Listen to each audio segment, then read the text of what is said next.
Welcome. You are now listening to a Wrestling with Worldwide edition of A Gentleman's Briefly. Today we are going to discuss and review WrestleMania 39. We're going to talk about both days. We're going to just sum it up real quick. Now, I'm going to try and keep it tight. I know Jordan's kind of mad. He's kind of stickler on how long we go on these things. But if we're talking about wrestling, baby, I get excited when we start talking about wrestling. Okay, so we might go a little over. We'll see. But basically, what we're going to do today was we're going to go through. It was 2 days. It was 2 days of WrestleMania, obviously. So we're going to talk about day one, each match of day one. Then we're going to skip over to day two, talk about each match there, and then we'll kind of sum it up at the end. So pretty basic. You good? All right, cool. All right. So first match of WrestleMania. First of all, let's talk about the aesthetics. The stage, beautiful. It was at SoFi Stadium in Los Angeles. It was WrestleMania Hollywood. Hollywood was the theme. They really did a good job of keeping it that way, like making you feel like, oh man, WrestleMania is always special, but this one had an extra little oomph to it because we're in LA. We're playing to the entertainment, area that is Hollywood. And that's perfect for wrestling. There's no better place for wrestling to be. There's other great cities, Chicago, New York, Madison Square Garden, many other places that are outstanding for wrestling venues, but LA, like at WrestleMania, doesn't get much bigger than that.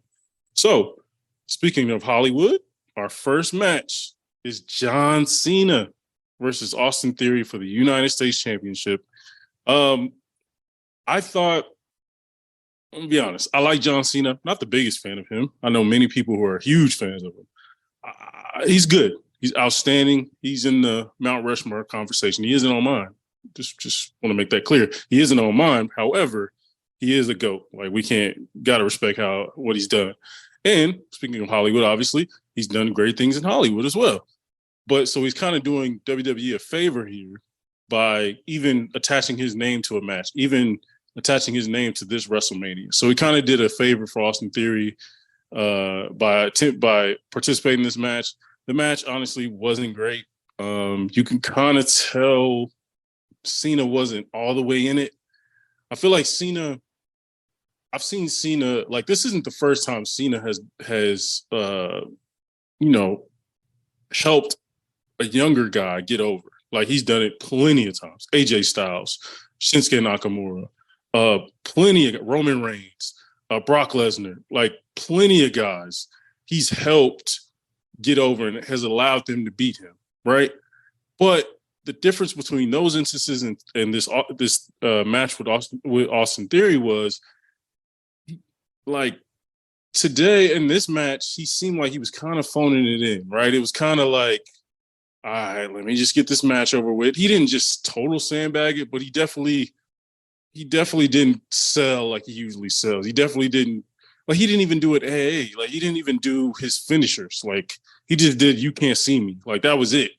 He didn't do a ton of different stuff, right? He got hit with one finisher, and that was it. So you could kind of tell it was just like, hey, let me go in there. Respectfully, I'm going to get in and get out, And so when in other cases were against Shinsuke Nakamura, against AJ Styles, against CM Punk, like, he's had classic matches. Even if he's lost, he's had classic matches to the point to where the person he's going against looks better when they leave the match, right? When he went against AJ Styles looked 10 times better after he left. Same thing with Shinsuke Nakamura, same thing with many, many others, Roman Reigns, others. In this match, in this case, Austin Theory wins. He retained his U.S. championship, but he doesn't look much better. Like, he didn't look like he deserved to win. He didn't look like, oh man, like, damn, you whooped John Cena's ass. Like, okay, you're a real deal. I didn't feel that way when the match was over. I just thought it was kind of basic. I think Austin Theory can really go in the ring. I think he's really talented, but it's just something about him, something about this character I just can't connect with, right? He's just a pompous, good-looking guy who WWE usually pushes, and he just doesn't have that it factor for some reason or another. I kind of hope. So I liked Austin Theory when he was in NXT. When he was in NXT, he was more funny. He was dumb, but he was funny. He was sort of a Matt Riddle type in that, like, he was dumb, but he was funny. He was asking stupid questions. It was funny though. He was with Johnny Gargano with the way. It was hilarious. But in this whole like cocky, I'm the now type of thing. I'm the U.S. champ. Blah, it just it ain't like people see right through it. And John Cena literally the week before, so on SmackDown or Raw, which I forgot which one, he basically told him like, "Come on, man! Like the fans can see right through you. Like we know you're not that guy." And so that kind of undercut this match. This match, I give a 5 out of 10. Wasn't great. Definitely forgettable. But solid open. Obviously, John Cena when his music hit, the crowd went crazy. So I guess that was worth it alone. Next match, we had a 4-way tag match. Excuse me if I do not remember all these tag teams. Oh, no. This is the four-way men's tag team match. So we had the Viking Raiders, Street Profits, Braun Strowman, and Ricochet. And then we had, who's my 14? Damn, that is sad. I forgot about that. But this was a really good match. This was an outstanding match. I thought, like, the fact that they pulled this off was amazing because it was kind of like one of those matches where you see it and you go, like it wasn't great. Like, am I really excited about a 4-way tag match? Not really. But in actuality, it's like, no, these dudes delivered. In the time they were given, they delivered, right? Like they put on, like, Street Profits, amazing. Viking Raiders are always really good. They're really underrated. And they're big guys who can move, who can do some different things. They've had classic tag team matches in NXT back in the day. So you know they can go. Again, Street Profits, outstanding. Braun Strowman and Ricochet are surprisingly like a cool little tag team, right? Braun Strowman's a huge, big old dude, bigger than Brock Lesnar. But then you got Ricochet, who's kind of a smaller Rey Mysterio type. There's a really cool like juxtaposition there to where you can see like a big guy doing some cool things. And that was the cool thing about this match. Like you saw Braun Strowman jumping off the top rope. Like that was cool. Like nobody saw that coming. Like Brock, he damn near fell. Like literally he was on there and he almost slipped. But it was a great moment. That match really delivered for me. Like I thought that was a really fun one. I thought that they really, like, you could tell the guys got together and were like, this is some bullshit, man. They're giving us 15 minutes. Like they're giving us 10 minutes, 15 minutes to have a good match. Like, what is this? Like for WrestleMania? Like they threw this together last minute. But then you could tell the guys were like, all right, if they're going to do this, if we're going to get the short end of the stick, let's at least put on an outstanding match. Let's at least put on a great match. And so these guys, man, they really went out there and killed it. Like, and it kind of showed how great tag team wrestling can be. Like tag team wrestling, when done well, is nothing like it. It really isn't. Like the pops you get when someone gets tagged in, so many different, and it was a 4-way tag match. So you had action going on the whole time, right? It wasn't boring at all. It was hard hitting from the jump. So yeah, a really good match. I give this one like a 7 out of 10. Really good for the time that were allotted. And yeah, surprisingly, Street Profits won. So they might be a contender moving forward. We'll see. But I thought they might give it to Braun and Ricochet just because they've been pushing them a lot lately. And, Braun's kind of a fan, at least, kids and stuff like to watch Braun Strowman wrestle. I'm not necessarily in that bucket. But anyways, next match, we have Seth Rollins versus Logan Paul. Seth Rollins versus Logan Paul.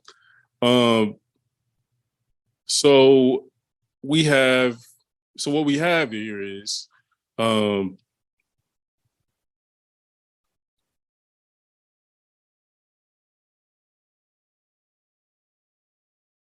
now with Logan Paul, the cool thing about Logan Paul is he can actually wrestle, right? And so you didn't go into this going, this is just another celebrity match. You definitely thought, okay, we might get a really good match out of this. And they delivered. Like you put anybody in the ring with Seth Rollins, he's going to make it a good match. Like that's just the type of talent he is. And I'm sure he felt, got the short end of the stick again. Once again, he's getting a WrestleMania match that's cool, entertaining. Obviously, people want to see Seth Rollins. But, Seth Rollins wants to be he wanted to be at the end of the night too against Roman Reigns. You know what I mean? He has those type of goals. So I'm sure he had a chip on his shoulder coming into the match thinking, all right, like these dudes keep giving me, you know, middle of the card type matches, and I keep stealing the show, but I keep getting middle of the card type matches. So, but yeah, in this case, Seth and Logan had a really good match, really athletic, showed off Logan Paul's skills, showed off how good of a like heel potential dude has. Like, dude is amazing in the ring already. Seth really showed up as well. I'm really glad Seth got the win. Because I think he deserved a WrestleMania moment. Like last year, he lost to Cody Rhodes, who came back in a surprise appearance, but he lost that match. So it's kind of like he hasn't had like a WrestleMania moment. Seth hasn't really had in a couple years, so it's cool to see him have a moment again and kind of start his momentum for the after WrestleMania journey, right? And hopefully he can get back into the title picture. So in that match, I'd give it a solid 7.5 as well. I thought they killed it. I thought basically both guys looked good coming out. Logan Paul looked like a guy who could hang with Seth Rollins for a solid amount of time at WrestleMania. Like, that is a win for him. And then obviously Seth getting the W, getting the WrestleMania win, he'll be fine no matter what. But obviously, also his drip game, his game, his interest was fire. Like, his interest was amazing. So yeah, I give that match about a 7.5 as well. Next match, Damage Control. This is a six-woman tag team match. Damage Control versus Lita, Becky, and Trish Stratus. Right, a lot of big names in this match, but let's be honest, wasn't very good. Kind of boring. Kind of got better at the end. I think the issue with this match was, I think they kind of sacrificed the quality of the match for the billboards, for the names, right? You got Lita, Trish Stratus. I got to be honest here. Lita's washed. Lita is washed. She's amazing. I want to see her in the WWE in some capacity, but not wrestling. She's just not that good. Like, the whole match, you could kind of tell the other Damage Control was trying to make up for her like miscues, and her timing wasn't great. Her athleticism wasn't there. She did a moonsault, which is cool, but like everything else, that athleticism that was required in the match, she just didn't have. Trish looked good. Trish looked amazing. Trish could work tomorrow. Trish could wrestle tomorrow, Monday, on Raw and be fine. Like, she looked really good. Damage Control looked solid. But Damage Control took another L. Becky, Lita, and Trish win the match. Damage Control, once again, taking an L. They got a bunch of L's. And so I'm hoping that they break up Damage Control, at least let Bayley be the mentor to Dakota Kai, who's really good. Let them two like form a tag team. You can add another tag team to the women's tag team division, and then let Io Sky go do her thing. That girl needs an ISO.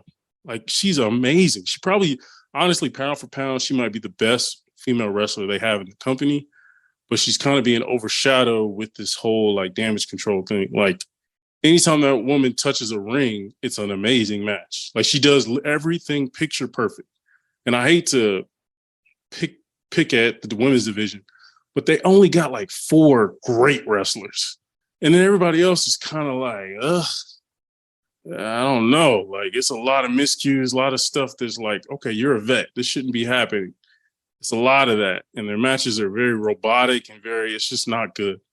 So out of like top 5 or 6, it's like, man, this match is boring. So I think anytime they can have a talent like Io Sky, you need to rush her to the singles division and maybe fight for a championship or have a non-title feud with something. Her and Asuka can have a feud. That's a cool way to like get her over. But yeah, I'm just hoping Io Sky gets some shine because she's amazing. But for that 6-woman tag match, I give it a 6 out of 10. It wasn't good. Actually, probably 5. Yeah, it's probably 5. I'm being honest here. All right, next match: Rhea Ripley versus Charlotte for the SmackDown Women's Championship. Amazing match. That match was really good. It's probably the best match Rhea's ever had, and Rhea's had some really good ones. Charlotte as well. I'm not a huge Charlotte fan, but she brought it. she brought in this match. I'm a huge Rhea Ripley first person, so I was super excited for her that she finally got a WrestleMania moment. Like she's been building all year with Judgment Day and Dominic and all these other guys, and basically being the leader of a faction, which is dope to see a leader of a faction mainly of men. Like that's cool to see. And it wasn't just like this, Rhea isn't just like this sultry, like super sexy. No, she's like presenting herself as someone who will whoop your ass, man or woman. She will whoop your ass. So that's dope to see. And so Rhea killed it in this match. Like her and Charlotte, they just had it. Like some wrestlers, like they just have chemistry, and they just for some reason it just whenever they get in the ring together, it just works. And with those two, that's the case. And they were in this case, they were given a long amount of time, and they had a crowd to go with. Last time they went against each other was COVID. Wasn't that? It was a good match, very good match, but there was no crowd, so it was kind of hard to judge, right? But in this case, like think about like these are two big athletic girls beating the hell out of each other. Like it was amazing to see, and that's kind of my issue with the rest of the division. A lot of times they don't let these girls like beat each other up. Like you could tell they're like obviously in wrestling you're supposed to hold your punch a little bit. But these girls be like blatantly like they're like, dog, that don't even look like you tried to punch her. Whereas in this match with Rhea and Charlotte, these girls was knocking each other's heads off, and we loved it. Like straight up, we loved it. So this match was really good. It had some really good spots. The finisher, Riptide off the top rope, that was dope. That was really dope. And it was cool that, like, if you watch it, the highlights, Rhea Ripley got Charlotte in the Riptide, and she, like, whispers thank you to her and then hits her with the move and pins her 1, 2, 3. But that was kind of like a cool, like, hey, like, kayfabe, like, real life, I appreciate you for giving me this opportunity, for allowing me to beat you. Because Charlotte, because it could have easily caused some drama, because it could have easily went to Triple H or Vince McMahon and be like, no, I'm not losing this belt, blah, blah, blah. But she was like, no, I want the division. I want the next generation to be as good and as held in high regard like I am. And she believes in Rhea, so she gave her the opportunity. So that was really cool. I'm glad to see Rhea get the win. She's a champion. Now she won the championship, so I'm excited to see what her reign is going to be. And I'm excited to see her like lead the Judgment Day with the title belt. Like that'll be cool to see. So yeah, that match I'm giving 8 out of 10. Really good match. All right, next one. We got Rey Mysterio versus Dominic. Amazing, bro. Amazing. Dominic comes out.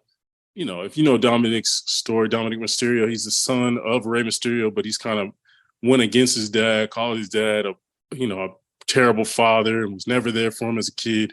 Dominic ended up going to jail, county jail, for like a night. So now, but his whole gimmick is acting like he went to prison and acting like he was a big dog in prison. But this dude really just went to jail for like a night. So that's kind of what's funny about it. But he comes out and he's in he's presented like he's in a van, a prison van, and being transported to the ring by some prison guards and stuff. It was hilarious. It was pretty good. It was a really cool entrance. He had another Rey Mysterio mask on, so it was kind of more like disrespect towards his dad.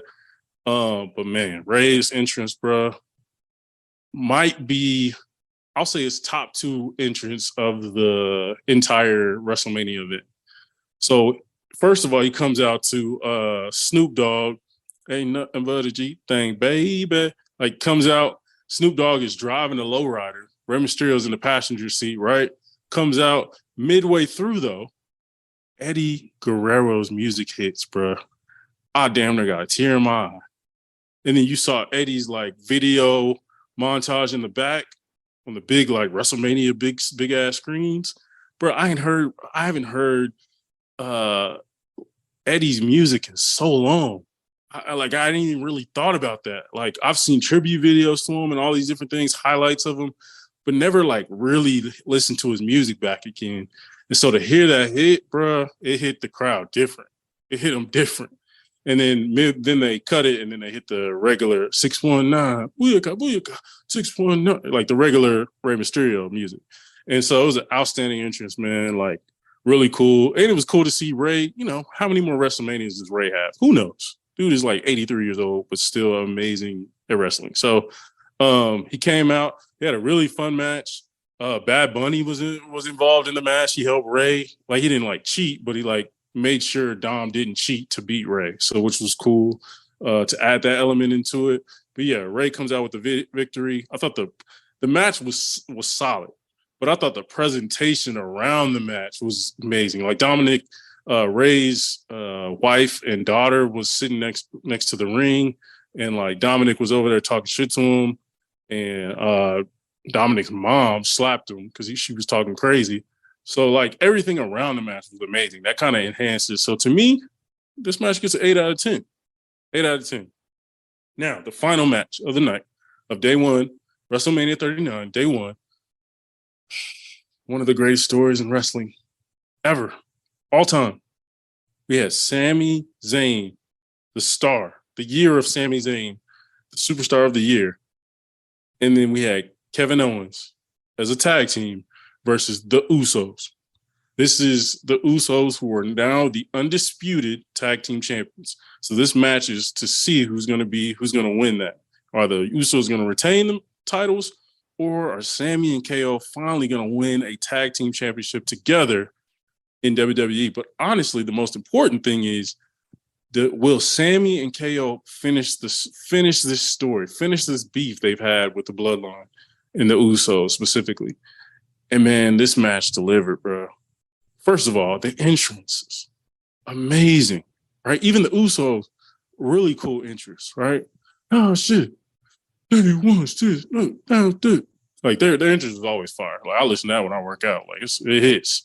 But yeah, man, just seeing Sami and KO come out, them dudes been friends since fucking day. When I say day one, I mean like they started wrestling together in some like auditorium in Montreal, Canada, and now they're coming out together in WrestleMania Hollywood in the main event of WrestleMania day one. Like that's crazy, bro. And so you could see on their faces they were aware of how far they came. That's always a cool thing to see, is like to see someone realize in real time, like, how the hell did I end up this blessed? You know what I mean? So these dudes came out. You could tell the emotion was on their face. The tag team match was amazing. It was literally a picture-perfect tag team match. It wasn't no cheating, wasn't no little like shenanigans. It was just a picture-perfect textbook tag team match. Again, showing off how beautiful tag team wrestling is. I'm talking to you, Vince McMahon, you idiot who doesn't like tag team wrestling. This is why it should always be a priority, because of this match right here. It was amazing. And the finish, man, damn near gave me chills thinking about it now. So Sami, if you know the story of Sami entering the Bloodline, proving he loves and cherishes the Bloodline, and the Bloodline never really trusting him enough to fully give him that like acceptance. They accepted a little bit, but never fully gave it to him. And then they kept trying to have him prove his loyalty to the Bloodline by hurting his best friend, his damn near blood brother, Kevin Owens. So in this match, he's teamed up with Kevin Owens against the Blue Usos. So there's like this relationship dynamic going around. And so to end the match, him and Sami and Jay Uso, those two kind of have been like the breakout stars of this whole thing, right? Like, yeah, Roman is Roman. Like, Roman is fine. We know Roman is the GOAT, the superstar. We get that. But in this case, the two breakout characters have been Sami Zayn and Jey Uso. So to finish it, to have Sami hit Jey with the Haluga kick, not once, not twice, but he goes it for the third time. But before he hits the third time, he like takes a moment and he like looks at him, and like you could tell it was kind of a finale moment in his head. Like, I finally get to end this thing, right? This person who's turned his back on me numerous times, who hated me, who then loved me, and then betrayed me again. I get to now finish it, and I get to take these belts off of him. He hits him with the Haluga kick the third time and ends it, man. And that celebration was beautiful, bro. Like, him and KO are damn near crying. You got people in the crowd going crazy. The Usos get out of the ring, and they're like, their families, like their legit families on the side of the ring. So they're like consoling them and whatnot.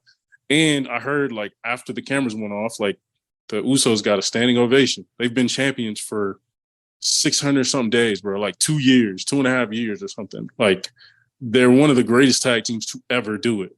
So for them to be a part of this classic main event match, first of all, to have a tag team match in general, main event, WrestleMania day one is historic.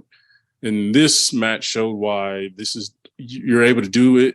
And the fact that they put them in this position and they delivered should show everyone that tag team wrestling is premium stuff, right? So again, day one, amazing, outstanding.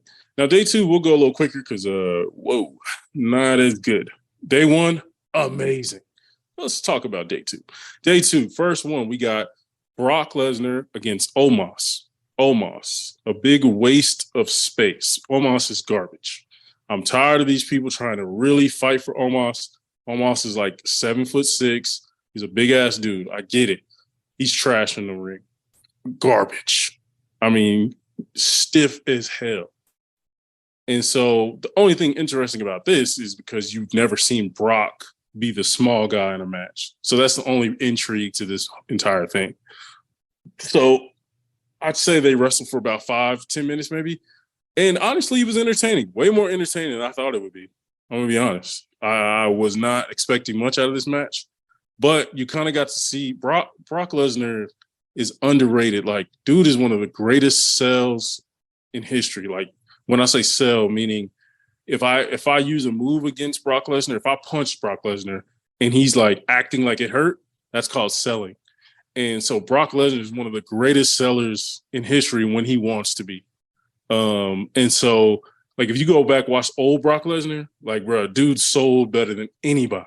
And in this match, you kind of got to see him do that again. Like, Omos just throwing him around, and you look like some of that shit really hurt. Like, you've never seen Brock just get thrown around or manhandled. So it was cool to see that. It was cool to see, like, that different side of Brock playing, like, the vulnerable side of the match.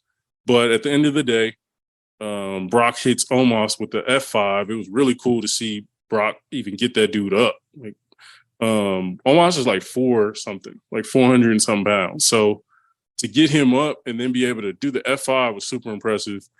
Brock wins. And a solid match. Like, it did its job. That was an attraction match. That was not supposed to be a 5-star classic or anything like that. That was just for an attraction.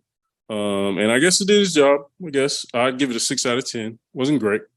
Four-way women's tag showcase. This might be the worst match of the card, to be honest, of the entire event. Honestly, it was garbage. It was Ronda Rousey, Shayna Baszler. Then you had Liv Morgan and Raquel. Then you had this is how forgettable the match was. But yeah, it just wasn't a good match at all. Chelsea Green and I'm forgetting them now. But the match was bad. Like the literally Ronda. I just want to say the finish. Ronda Rousey and Shayna Baszler wrestled maybe 15 seconds, like combined. Like not just each, combined in the match. The match was probably like 10 minutes long. Them two wrestled for about 15 seconds and they won the match. That's how bad it is. Ronda got tagged in once, put an armbar on someone, I forgot who, and won the match. The girls tapped out. Like, it was awful. It was a terrible match. It honestly set the women's tag division back. And this is, again, I know no one wants to say it, but this is what I'm talking about when I say the women's roster is not deep. The women's roster has about 6 women who are elite, and the rest are not good at all, to be honest, at this wrestling thing. They might have a cool little character, but when we get in that ring and that bell rings, it's a tough watch. It's a tough watch. That match was awful. I'll give it a 4 out of 10. The next one. Now, damn it, this is my match right here. This is my match of the weekend right here. We have my man Gunther, the Ring General, the Intercontinental Champion Gunther versus Drew McIntyre versus Sheamus. Now, if you know me, you know I'm 6'6", I'm pushing 300. You know what I mean? Athletic build. I just want to be clear, but I love seeing the big guys wrestle. Now, don't get me wrong. Again, I just shit on Omos and Brock's match. What I mean big guy wrestle, I mean big dudes who can actually wrestle, who can do anything they want in the wrestling ring, and they hit hard. Like, they don't hold their punches. They don't try to make sure everyone looks the same way they walked in. And when they leave, they want to scar some people up. They want to show that this was a physical ass match. And this match delivered, bro. Like, I've never seen that many chops in my life. Just like, if you know chops, like, they're just like literally slapping your chest. It like hurts like hell.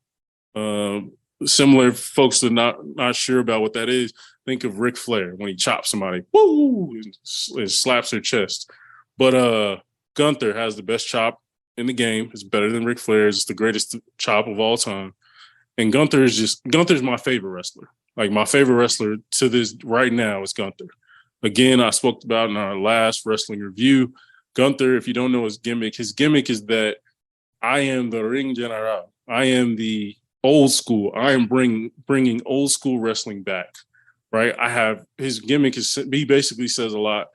I am trying to regain the purity of this sport we call wrestling. So he wears very basic gear, very basic looking guy. Looks like a dude you see from Austria or one of them, Slavic countries or whatever, in the Baltic or something. Looks like a basic guy, right? But he's 6'4", right? And he walks with pride. Also, his entrance, my God, that shit was amazing. Like, and the beautiful thing about Gunther, again, his gimmick is that I don't need these pyro. I don't need the pyro. I don't need the shit flying up in the air when I come out. I don't need, smoke and no. He literally has a guy say his name and he stands there. And then the spotlight comes on him and he walks to the mat, walks to the ring and beats the hell out of somebody. I love that. Like, sure, I love, the light, the glitz and the glamour and all that stuff. But sometimes I just want a dude to just beat the hell out of somebody. And that's what Gunther does. And that's what Sheamus does. That's what Drew does. So it was beautiful to see these three dudes, historically talented big guys, fight for the Intercontinental Championship, which the Intercontinental Championship is that's like the wrestlers, the wrestling fans championship, basically. Like, if you love like technical, true wrestling, you're gonna be a huge fan of Intercontinental Championship, because they usually give that to like their best wrestler in the company.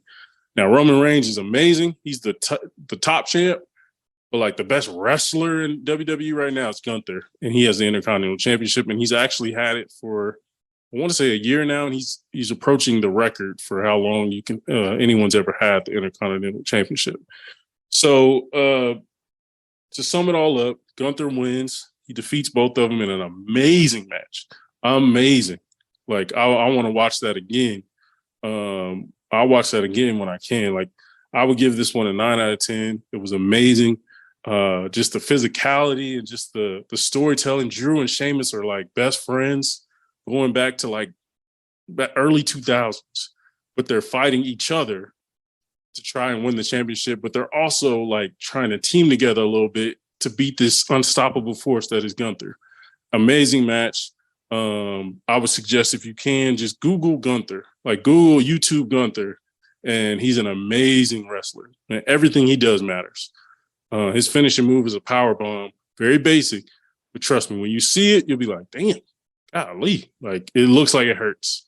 Okay, moving on. We got Asuka and Bianca Belair fighting for the women's championship, the Raw Women's Championship. Amazing match. Really one of the better Asuka matches I've seen. Anybody knows me, I'm not an Asuka fan. I think she's great, but I think she's a little overrated also, though. Like, sometimes they be like, a lot of people on the internet talking about she should have beat Bianca. I'm like, the nigga, what? Like, have you watched? Like, no. Like, Oscar's cool, and she's cool when she's added into stuff. But like when it's one on one, like for a championship, I'm sorry, I don't want to watch Oscar championship reign. Like I don't. Like Bianca is the John Cena of wrestling right now. Like think John Cena in like the like late 2000s, early 2010s era. Like that's how OD he was. That's how Bianca is right now. And I'm loving it. Honestly, she puts on great matches. It's not like she's just some person who walks out there and has trash matches. No, she's had classics. Some of the greatest women's matches of all time.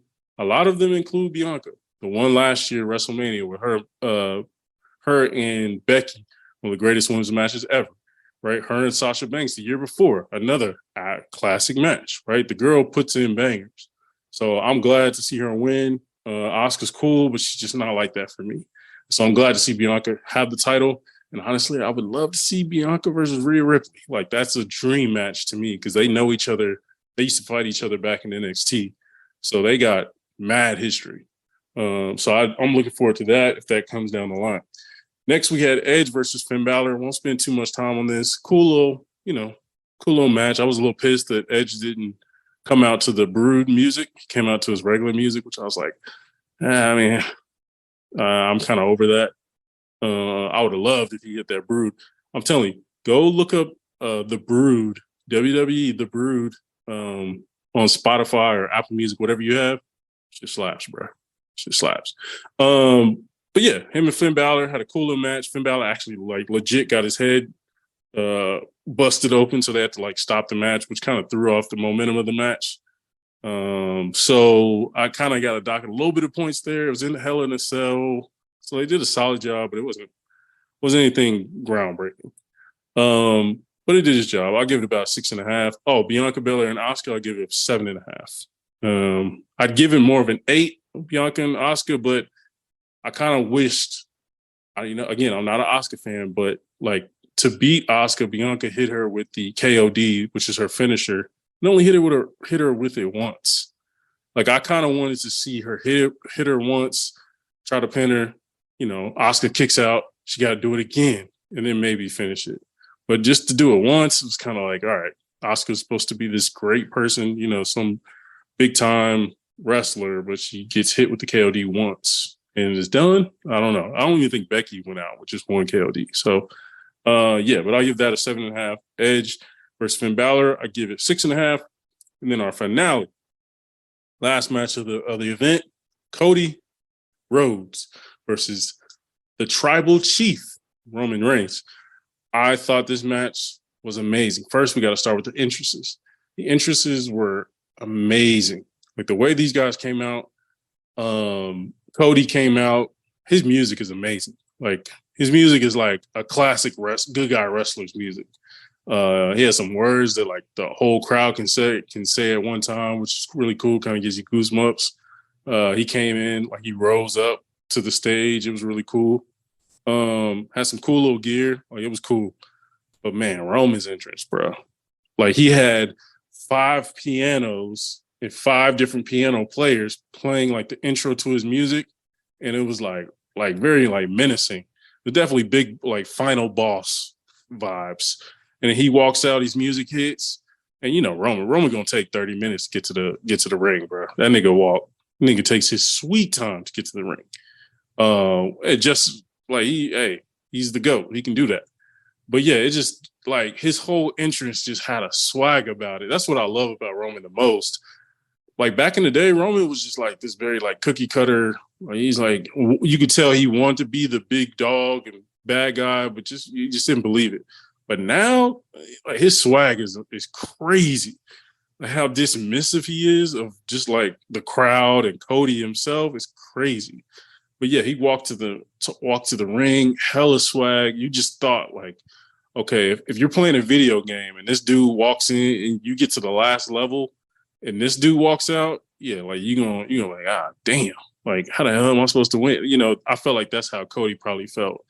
So yeah, dude, swag in the ring, even the introductions. They introduced the ring announcer introduces Cody, and he's like, Cody Rhodes, and it's like crowds going crazy. And then she starts to do Roman, the crowd just booing the hell out of Roman. And Roman's just like smiling. He got both his titles in his hands. He's like walking around the ring like, oh, really? Oh, okay, y'all gonna boo me? Okay, it's whatever. I'm the champ. It's whatever. And he like just so dismissive of all this stuff. He's kind of like, all right, I know I'm the GOAT. I'm about to smash this dude and go back home. Like that's how his body language was saying basically. So yeah, the match in itself, amazing. Another classic Roman match. If you've seen Roman matches before, he usually cheats. He usually gets help from the bloodline. I've seen people cry about it on the internet. Why is he cheating? I'm like, bro, have you ever watched wrestling in your life? The bad guy always cheats. That's just the way it is. And if he has a faction with them, they always come out and help. That's wrestling 101, right? Ric Flair, he had the Four Horsemen. The Four Horsemen always came out and helped, right? Like NWO, Hollywood, Hulk Hogan, the NWO would come out and help him and he'd win. Like that's just the way wrestling goes. Like people are idiots sometimes. They're like, why is he using the low blow? Why are they coming out and helping him? He shouldn't need help. I'm like, bro, what are you talking about? He's the bad guy. He's not trying to prove that he can win a pure match, with technical. No, he's just trying to get a dub and get up out of there. That's it.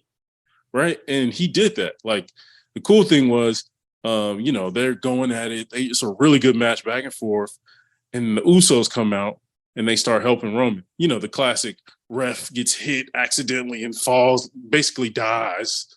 How referees are. They basically just die when they get barely kicked. So that gives the opportunity for the Usos to come in, hit Cody with the 1D. Basically, if you know wrestling, and for all you like older wrestling fans back in the day, Attitude Era, if you know the Dudley Boys and the 3D, the Usos use that same move. They just call it the 1D, just because if you know the bloodline, they hold up one, like day one. One is a big part of the thing. But anyways, they hit him with the 1D. Cody is out, right?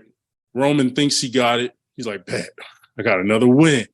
Pins him, 1, 2, damn near 3. Cody kicks out. Okay, cool. Now the Usos come back in, I think, if I'm getting it correct. Usos come back in, they start cheating again. But then Sammy and Kevin, the two people who just beat the Usos the night before for the tag team championships, come to help Cody. They start beating up on the Usos. They actually hit, I think Kevin hit Roman Reigns with the stunner, Stone Cold Stunner. And the Usos and Kevin Owens and Sami Zayn fighting each other. They both go out and they both exit together, but they're all fighting each other. And then, yeah, so you think the match is over.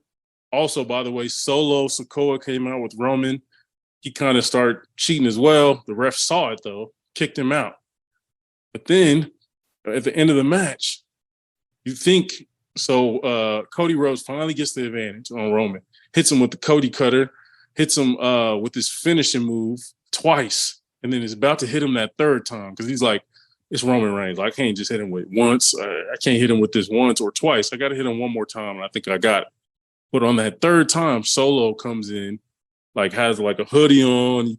I don't know. I mean, it wasn't. We all know who it was, but he comes in with the hoodie on, hits Cody with the. If you again, all my older wrestling fans, remember Umaga, and he had the thumb, and he would like jam it in your neck. It was kind of a trash finishing move, but it kind of looked cool when Umaga did it.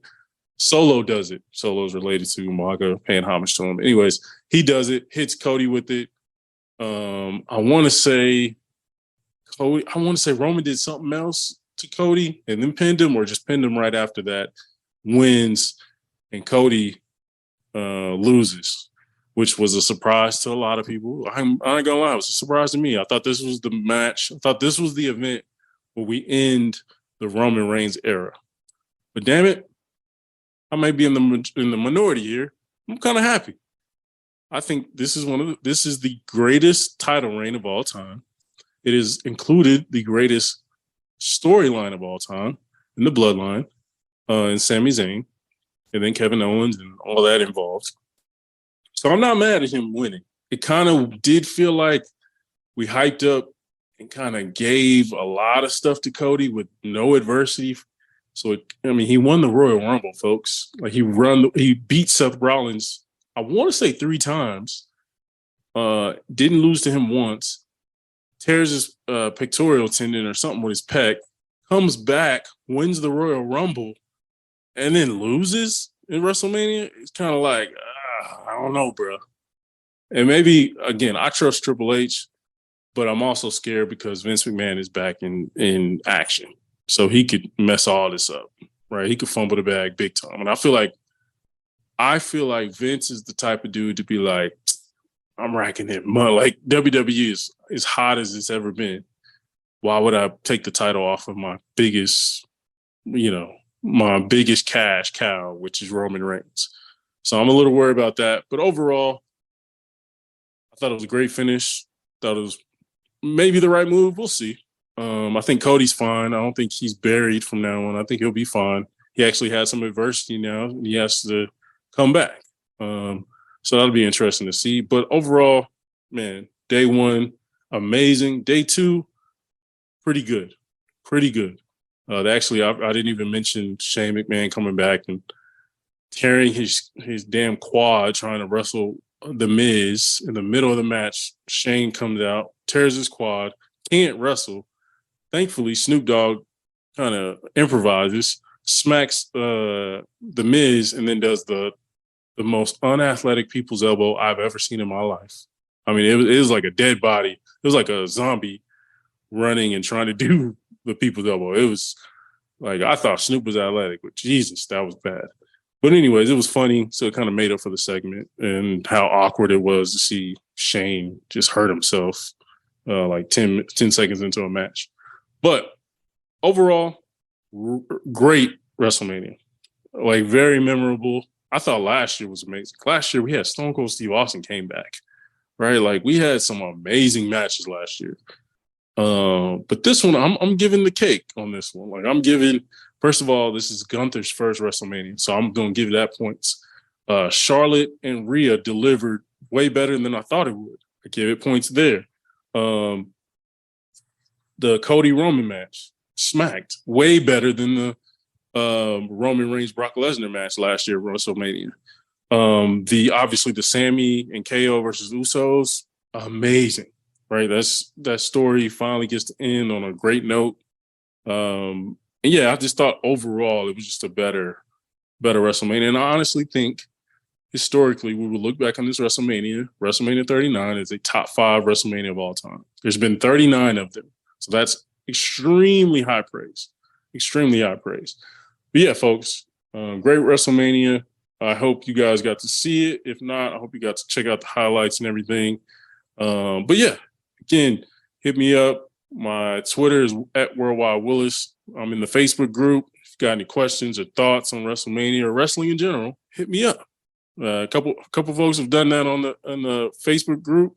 I appreciate it. I'm always happy to talk about wrestling. It's always dope to see people talk about wrestling, especially Black folks, right? We're a huge part of the wrestling community that doesn't get to speak up as much, just because sometimes there's a little bit of it, that like wrestling is for kids, so I can't talk about it, when actually it's not for kids. Like, this wouldn't be $1 billion company if it was for kids, right? But anyways, I am thankful to talk about wrestling. I am thankful to talk about WrestleMania here today. And thank you for listening to Wrestling with Worldwide.